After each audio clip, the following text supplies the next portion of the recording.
Hello friends. Today, let's check out a game in Python using nested if else. It is the quiz game. So, are you ready to play the quiz?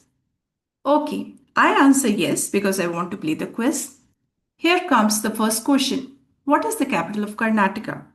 Okay, let me answer.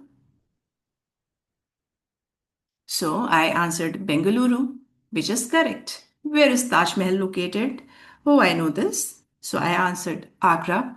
The third question is which continent is India located? Suppose I don't know the answer and I just say no, I don't know.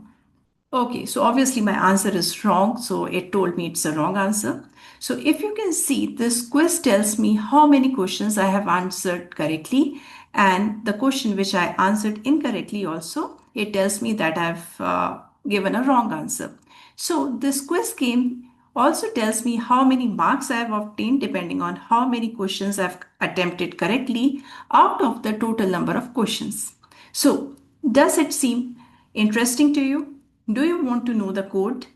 If yes, write in the comment box and I will explain the code to you in the coming videos. Thank you so much.